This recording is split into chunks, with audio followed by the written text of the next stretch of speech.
Shell खाए और पाकिस्तान की हिफाजत के लिए बॉर्डरों पे लड़ाई की, और अल्लाह ताला उनकी मग़फ़िरत करे जिन्होंने शहादत नोश किया और हमारी हिफाजत करने के लिए, पाकिस्तान की हिफाजत। सरदार साहब, ये तो हिंदुस्तान अगर फिर से करेगा तो हिंदुस्तान को पता है कि मुंह तोड़ जवाब मिलेगा। पाकिस्तान लड़ाई नहीं चाहता, पाकिस्तान ने ना पहले पहल की थी ना अब करेगा, मगर पाकिस्तान अपनी दिफा करना जानता है। सरदार साहब, ये फरमाइएगा कि मोदी को सफारती महाज पे भी शिकस्त हुई, उस वक्त उसके साथ एक भी हमसाया मुल्क, क्या दूर से भी कोई मुल्क उसके साथ नहीं खड़ा था, तो पाकिस्तान के साथ तमाम ममालिक खड़े थे। और इस हवाले से हम पुरअमन पाकिस्तान हैं, हम जंग नहीं चाहते, और जो एटमी कुव्वत है हम, और वो भी उसको जो है उसका गुरूर खाक में मिला इसी दिन की वजह से।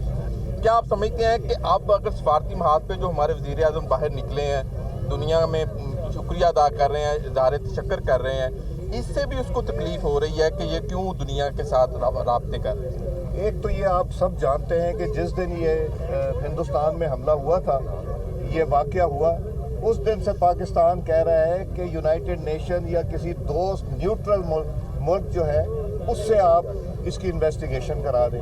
वो मानने को नहीं तैयार, चूँकि ये एक फॉल्स ऑपरेशन था, ये एक साजिश थी जो नाकाम हो गई और उल्टी पड़ गई। और पाकिस्तान के वज़ीर आज़म, पाकिस्तान के डिप्टी प्राइम मिनिस्टर और पाकिस्तान की अफवाज ने जिस तरह रोल अदा किया, ख़ास तौर से पहले डिप्लोमेटिक, कि दुनिया के हर मुल्क को ये पता चल गया कि पाकिस्तान इस पे पाकिस्तान का कसूर नहीं है। और पाकिस्तान बार बार ये कहता रहा कि आएँ, ये एक आज़ादाना तहकीक कराते हैं, जिसका उनके पास जवाब नहीं था। वो कराते तो उनका जो प्लान था वो फाश हो जाता। तो पाकिस्तान पहले तो डिप्लोमेटिक उस पे जीता अल्हम्दुलिल्लाह, और उसके बाद जंग भी करके उन्होंने देख ली, तो पाकिस्तान ने उनको वहाँ भी शिकस्त दी, और अल्लाह ताला की मेहरबानी से हम सुरखरू हुए। मगर मैं ये बता दूं कि अगर 28 तारीख को नवाज शरीफ साहब ने ये धमाका ना किया होता तो शायद ये लड़ाई एक मुख्तलिफ अंदाज ले गई होती। और उसकी वजह से हुआ ये कि उनको खौफ था कि अगर हम पाकिस्तान के ऊपर ऐसा हमला करेंगे तो पाकिस्तान न्यूक्लियर भी यूज़ कर सकता। इसलिए दुनिया के ममालिक ने रोल अदा किया कि ये चीज़ जो डिफ्यूज़ हो जाए। सरदार साहब, अब मोदी फिर एक शिकस्त खुर्दा शख्स की तरह अब पाकिस्तान के नौजवानों को गोली मारने की धमकी दे रहा है, इस तरह का उसका पागलपन, तो उस पागलपन का हमें किस तरह जवाब देना है, ताकि हम तो पुरअमन कौम है, ज़ाहिर है दोनों मुल्क एटमी कुव्वतें हैं, तो इंडिया के लोगों को क्या हमें मैसेज देना चाहिए कि इस पागल से बचें जो आपको जलील करवा रहा है? देखिए, हम तो नहीं चाहते कि जंग हो, इसलिए जंग में इस ये जो छोटी सी एक जंग हुई थी या एक एपिसोड हुआ या लड़ाई हुई, इसमें भी देखें कितने सिविलियन मारे गए, हमारे तो बच्चे भी शहीद हुए। तो पाकिस्तान जंग नहीं चाहता, पाकिस्तान चाहता है जंग हो महंगाई के ख़िलाफ़, जंग हो भूख के ख़िलाफ़, जंग हो तरक्की के लिए।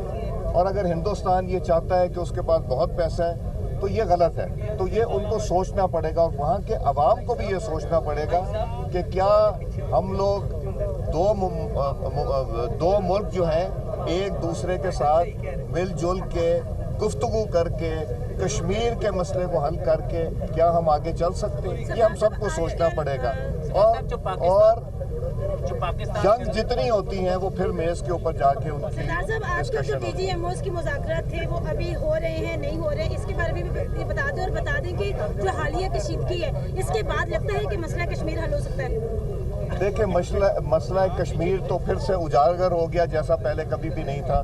बहुत सालों के बाद जब इन्होंने 370 लगा के किया था, तो आप तो सिर्फ 1 मिनट की साइलेंस कर लें या वो अपने घरों में खड़े होकर करते थे।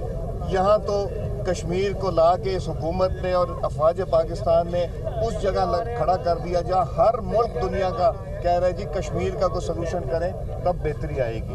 तो इंशाल्लाह ये देखें, कश्मीरियों को भी आज पता चल गया है कि पाकिस्तान ने ये जो लड़ाई शुरू की, इनका जवाब दिया, वो कश्मीर को उजागर भी कर दिया है। तो साथ साथ कश्मीर की भी बात अब होगी। साहब जो इंडिया हमारे बलूचिस्तान में एक प्रॉक्सी वार कर रहा है, तो हमारी फौज तो जवाब दे रही है, इंटेलिजेंस अदारे भी जवाब दे रहे हैं, सियासी जमातें और अवाम कैसे उस प्रॉक्सी वार को जो वो इंडिया को नाकाम बना सकते हैं? देखें, जो बलूचिस्तान में PLA की सूरत में या बाकी दहशतगर्दों की उसको अफवाज पाकिस्तान वहाँ रोल प्ले कर रहे हैं, और वहाँ जो बलूचिस्तान के अवाम हैं वो भी उसमें मदद कर रहे हैं अफवाज पाकिस्तान का, वो उनके साथ खड़े हैं। ये नहीं कि ये चंद 100 लोग जो हैं, 1500-1600 लोग जो हैं, जो बलूचिस्तान में पैसे लेके जो ओपनली कहते हैं कि हम हिंदुस्तान से डिक्टेशन लेते हैं, हम रॉ से डिक्टेशन, वो ओपनली कहते हैं, वो 1500-1600 होंगे जो पैसों की लालच में या जो भी कर रहे हैं। वहाँ के अवाम उनके साथ नहीं है, तो अवाम भी पूरा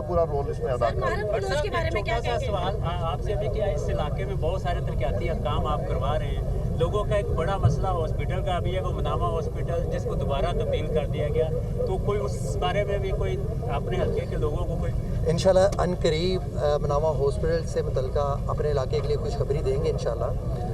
तो मैं ये समझता हूँ कि जो कैंसर केयर हॉस्पिटल डिक्लेयर किया गया मनामा हॉस्पिटल को, तो Mohammad Nawaz Sharif cancer care hospital अपना, मैं समझता हूँ कि पाकिस्तान का सबसे बड़ा इंस्टीट्यूट एक बन रहा है, और जैसे ही वो कंप्लीट होता है तो देन मनामा हॉस्पिटल दोबारा अपनी पुरानी असल हालत में वापस आएगा इंशाल्लाह। सर बहुत और मैं एक बात बता दूं, देखें अभी भी 40 डिग्री की गर्मी में आप भी लेके आए तशरीफ और हम भी लेके आए। यहाँ जब मैं इलेक्शन कैंपेन में आया तो मैं कहता था कि ये अगर जीत गए, हुकूमत बन गई, ये काम कैसे कराएंगे, मुझे बुखार चढ़ जाता था। मगर अल्लाह ताला देखे मदद करता है, नीयत ठीक हो। इसमें मैं CM साहिबा का, मरियम नवाज साहिबा का शुक्रिया